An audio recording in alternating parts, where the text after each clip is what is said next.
गुरु प्यारी साध संगत जी, मैं विनोद जो लंदन इंग्लैंड में रहता हूँ, आपके चरणों में पूज्य मस्ताना जी की साखियाँ लेकर हाजिर हुआ हूँ।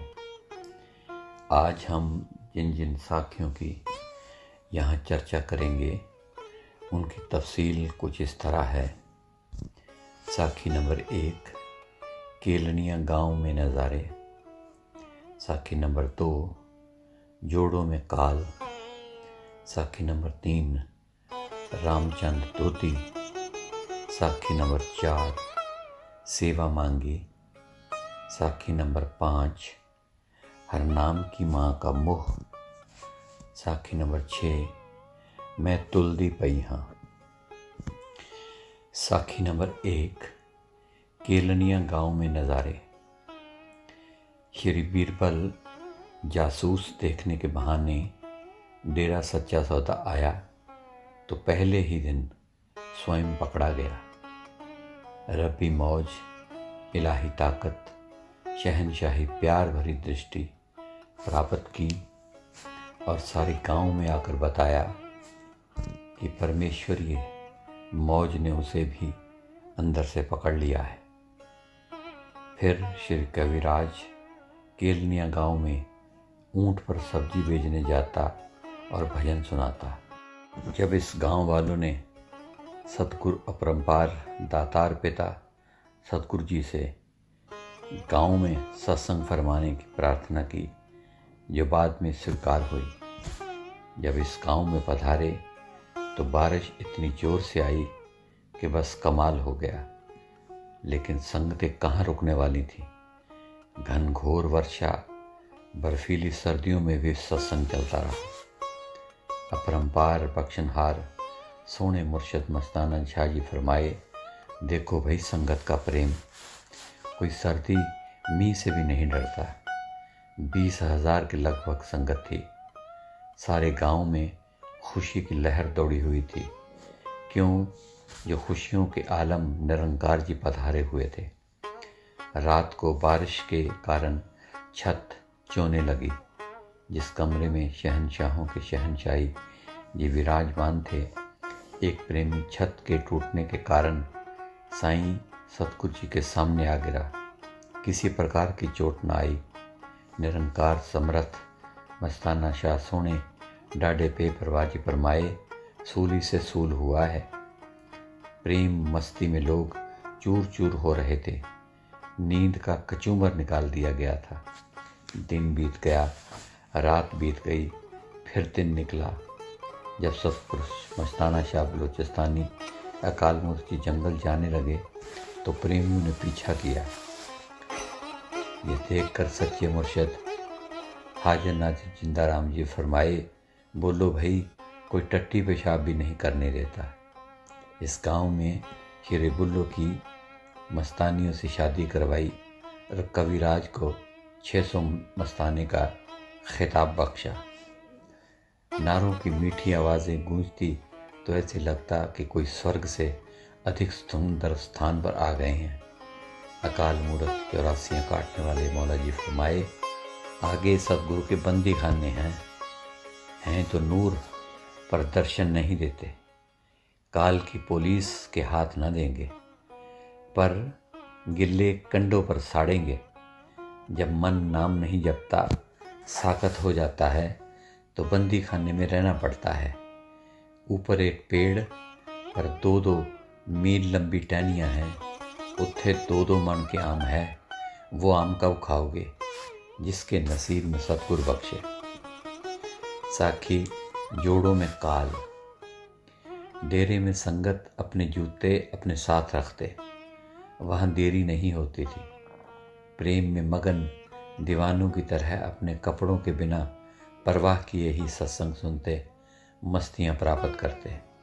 सुध बुध तो बिसरी ही रहती थी। कपड़ों, जूतों, दरियों, धूप छाया का विचार तो क्या आना था। एक अवसर पर अकाल मूरत बादशाहों के पातशाह जी फरमाए, गुरु नानक साहब ने काल को थोड़ा टाइम दिया कि जा जोड़ों में जाकर बैठ जा, यानी कि जा जूतियों में जाकर बैठ जा। पर ਇੱਥੇ ਕਾਲ को वो टाइम भी नहीं दिया। ਇੱਥੇ जोड़े उतारना बंद हो गया तो काल कित्थे बैठे।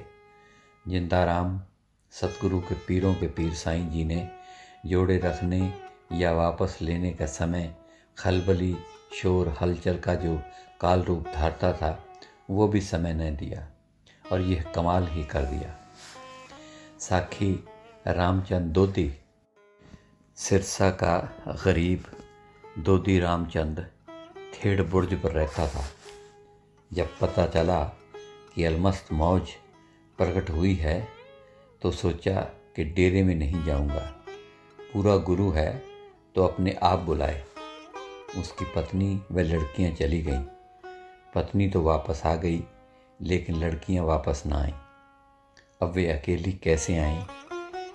उसे डेरा जाना पड़ा। डेरे में बुलाया गया। दिल का ख्याल पूरा हुआ। उसी दिन नामदान का रास्ता मिला। खुशी में फूला न समाया और घर आकर अपनी बुआ से कहने लगा कि ले बुआ, आज हथकड़ी लग गई है और थानेदार ने पकड़ा है। फिर सोया प्यार जाग पड़ा। अंदर के सच्चे प्यार ने बहुत कुछ करवाया।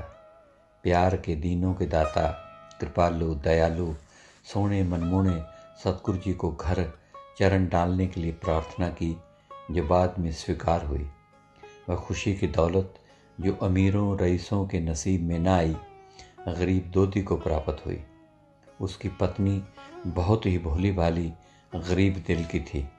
सतगुरु जी से सेवा मांगी तो मस्तानियों को उसके घर ठहरने का रब्बी आदेश फरमाया गया।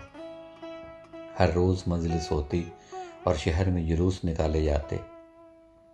फिर रब्बी आदेश मस्तानियों को डब वाली माई दानी के पास जाने का फरमाया गया तो उसे दुख हुआ।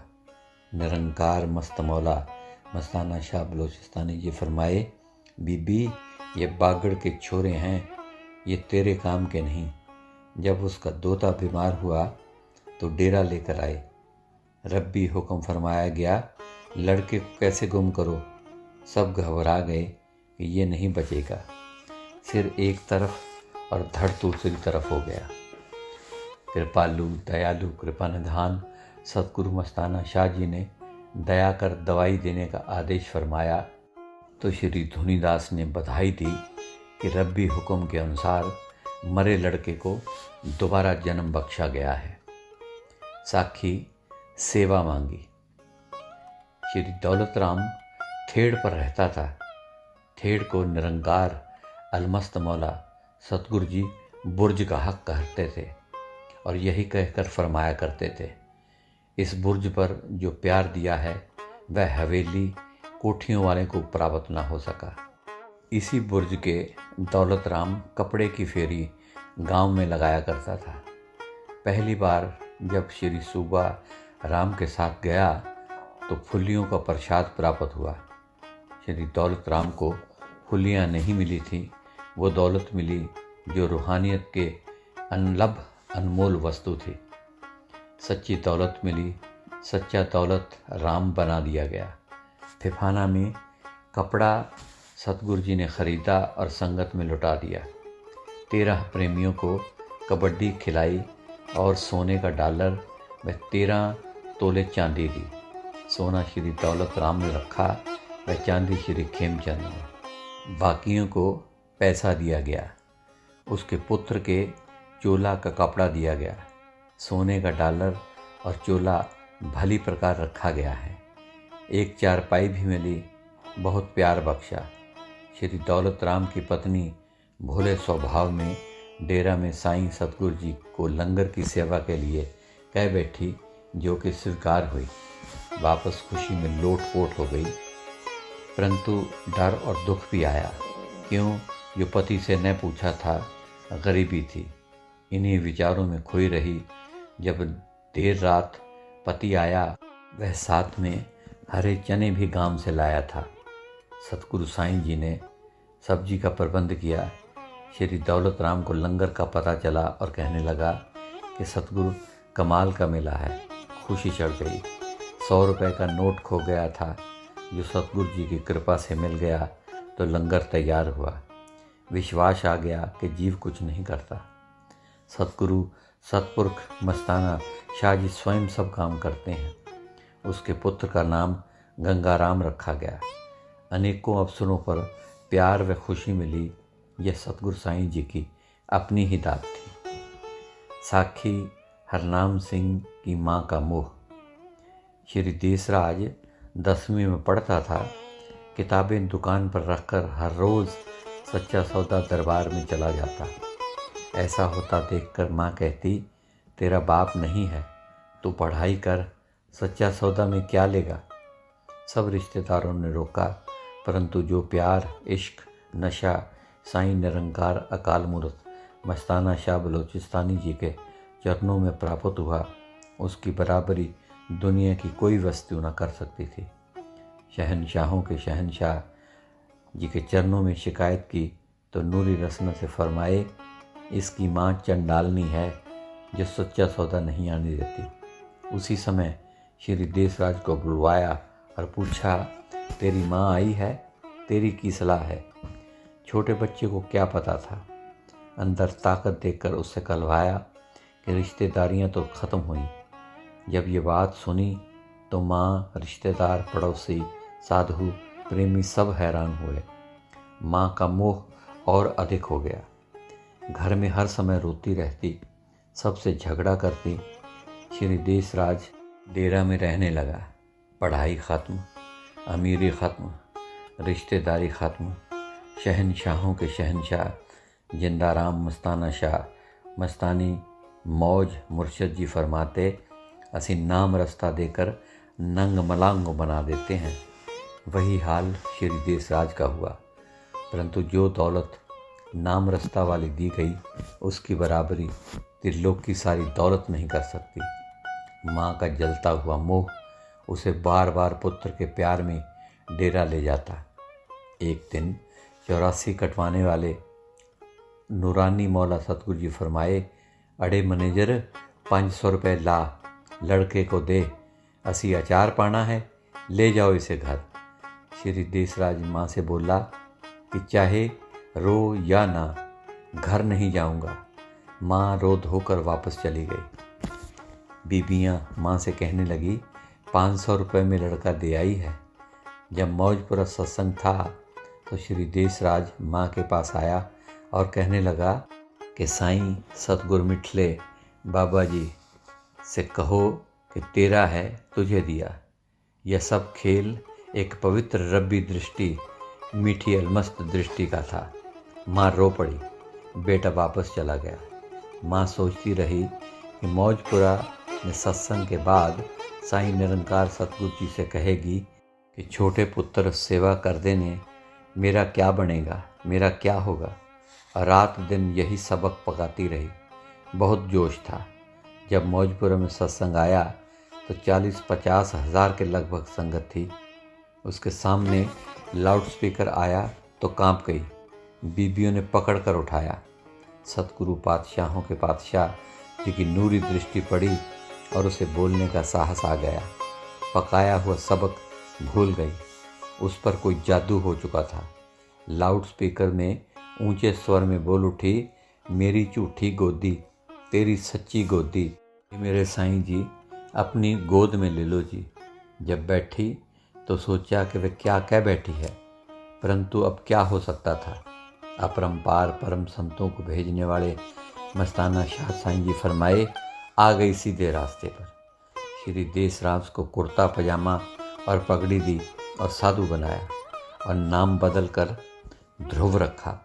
माँ की बेचैनी बढ़ गई कि उससे किस ताकत ने यह कहलवा दिया कि देसराज मेरी गोदी का नहीं, तेरी गोदी का है।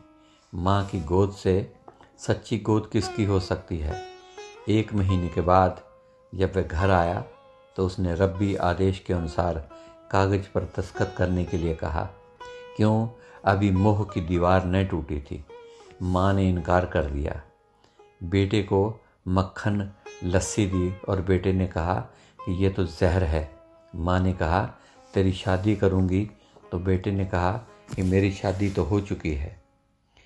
जब तब वाली सत्संग में बीबियाँ जा रही थीं तो बीबी रामबाई, ज्वाली दीवानी के साथ ध्रुव की माँ भी चल पड़ी। ध्रुव से मिलने का माँ को जितना शौक था उतना ध्रुव माँ से दूरी चाहता था।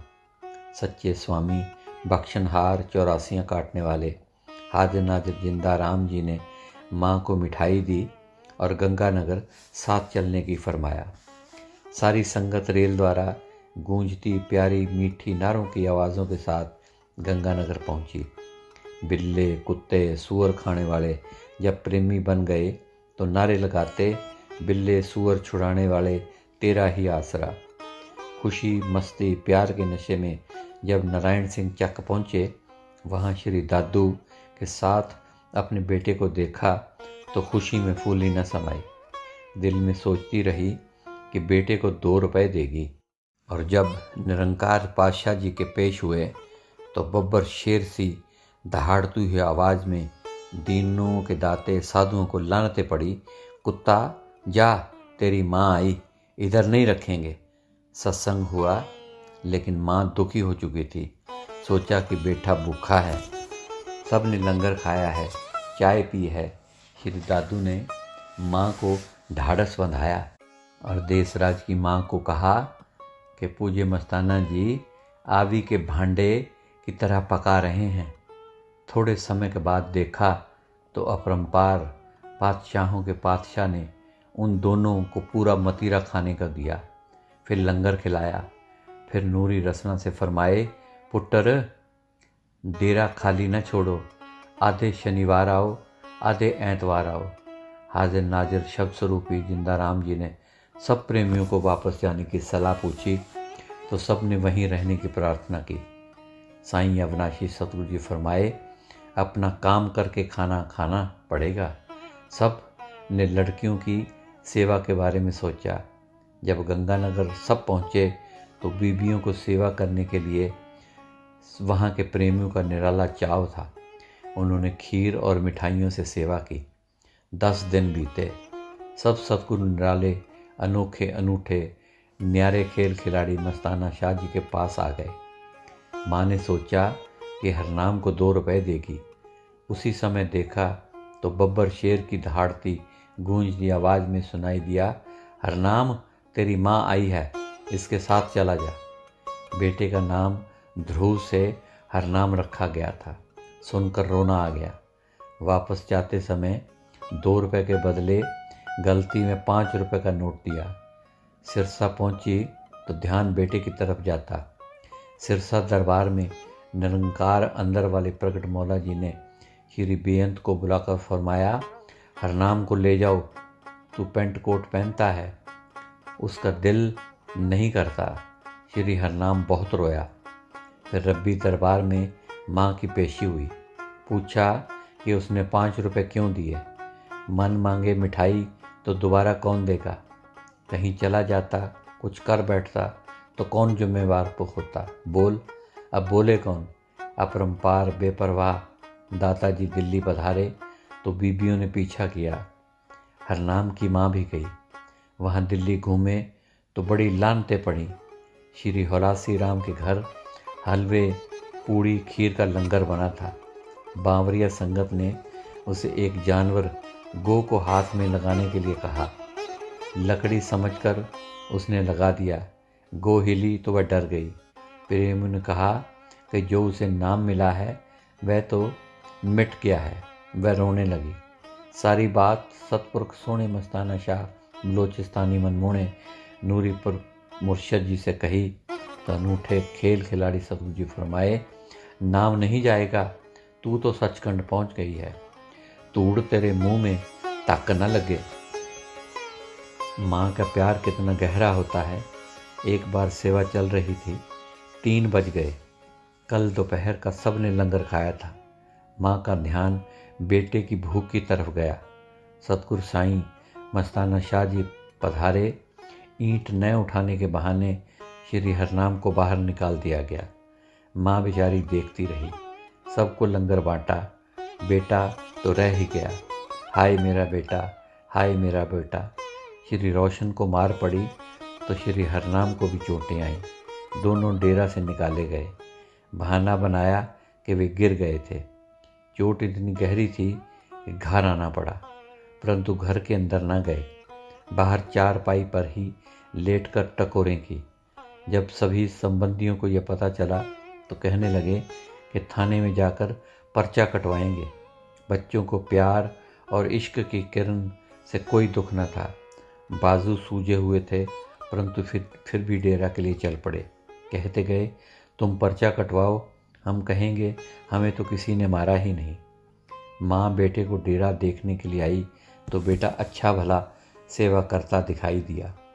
इसी प्रकार श्री पतराम अपने पोते को अमरपुर धाम में लाया तो निरंकार तरलोकी ज्वाला से बचाने वाले अपने मीठे मुखारबिन से फरमाए, देखो भाई, हमारा ख्याल था कि पतराम के मुँह के रस्से काटेंगे, पर यह तो संगल पाकर आ रहा है। साखी मैं तुलदी पई हाँ। श्री सूबाराम की पत्नी की जब मौत का समय आया तो उसकी सतगुरु निरंकार जी ने पूरी संभाल की। यद्यपि उसको नाम नहीं मिला था, केवल सतगुरु शहंशाहों के शहंशाह मस्ताना जी के दर्शन ही प्राप्त हुए थे। रब्बी वचन पूरे हुए, जिसने मौज के दर्शन किए हैं उसकी पूरी संभाल होगी। चोला छोड़ने के समय वह कहने लगी, मैं तुलदी पई हाँ, मैं तुल रही हूँ।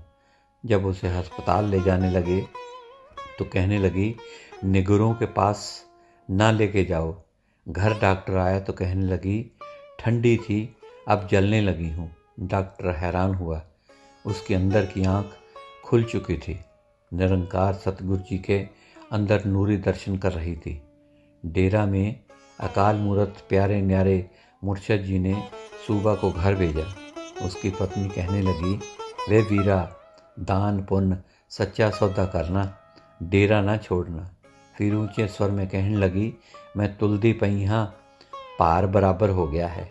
बाबा जी कहते हैं चलो मैं जाती हूँ। धन धन सतगुरु, धन धन सतगुरु, वह नारे लगाती रही और चोला छोड़ गई। अलमस्त मस्ताना शाह प्रगट न्यारे राम जी ने फरमाया, सूबा बीबी को रोना नहीं, 2 परों से उड़कर सचखंड गई है। श्री शंभू के हाथ रब्बी आदेश भिजवाया कि बुर्ज वाली बीबियों को रोने नहीं देना। उसने रोका तो वे ना रुकीं, रोती रहीं। जब श्री सूबा दरबार वापस आया तो कहने लगा कि बीबियां रोती नहीं हैं। अपरंपार गरीब नवाज जी फरमाए, हाय हाय की आवाज़ आती है, जाकर उनको पोथी सुना। जब वह वापस आया, श्री सूबाराम ब्यास फूल ले जाना चाहता था। सारे संबंधी हरिद्वार जाना चाहते थे। वे नाराज़ हुए। उसने चपेट भी खाई, लेकिन रात को छुपकर अकेले ही फूल लेकर ब्यास चल पड़ा। जब अकेला पहुंचा तो घबरा गया। जंगल में साईं सतगुरु जी को याद किया तो एक बूढ़े के रूप में साईं जी प्रकट हुए और सारी बात समझाई कि सिमरन करना। फूल रखकर सिमरन करने लगा। उसने वैसा ही किया। करने के बाद देखा तो बूढ़ा गायब हो चुका था। फिर वह ब्यास डेरा आया तो पुराने साधुओं प्रेमियों ने उसे घेर लिया और अलमस्त मस्तानी मौज की बातें पूछी। सब बातें सुनकर कमाल है, कमाल है, कमाल है और कमाल है, कमाल करते रहे। 50 प्रेमियों ने पत्र लिखकर सच्चे दाता निरंकार मस्ताना शाह बलोचिस्तानी जी की तरफ भेजे। इधर निरंकार अपरंपार शहंशाहों के शहंशाह जो बातें इशारों में फरमाते रहे कि ब्यास जाना है। सूबाराम अकेला घबरा कर सतगुरु को याद कर रहा है। जब वह वापस लौटा तो सारे खत साईं सुखदाता मस्ताना शाह सच्चे सहारे जिंदाराम जी को दिए तो नूरी मुखारबिन से फरमाए, तोड़ चिट्ठियाँ, तू रस्ते की बात बता। सारी संगत में उसने बुढ़े की बात बताई और फिर गायब होने की कथा बताई। सब साधु प्रेमी आश्चर्य में खो गए। अकाल मूरत मस्ती के आलम नूरो नूर नूरानी पाशाह जी फरमाए, सागी मिलया के ना मिलया। फिर फरमाया, सब रोएंगे, सब पछताएंगे। तो गुरु प्यारी साध संगत जी, ये थी आज की साखियाँ। आज के लिए इतना ही। कल फिर कुछ नई साखियाँ लेकर आपके कदमों में हाजिर होऊंगा। तब तक के लिए इजाज़त दीजिए और मेरी प्यार भरी धन धन सतगुरु कबूल कीजिए। धन धन सतगुरु तेरा ही आसरा, हाजर नाजर जिंदा राम तेरा ही आसरा।